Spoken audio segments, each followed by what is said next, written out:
If you are in Microsoft Word and if you change the font to some other size, okay, type here then I again change the size to for some other size, and after that also I am going to type something.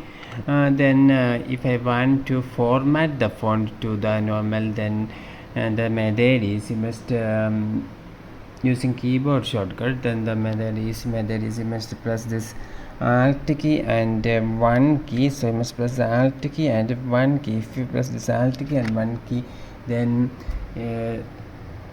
section like this arrived. Then you must press this down arrow key, and after that you can select this font formatting, and after that you must press this enter button.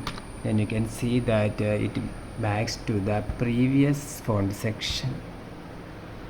Again, if you want to format to the previous font, then you must again press this alt key and one key at the same time, and press this down button and choose the formatting, enter the font formatting, and you can see that it backs to the default font.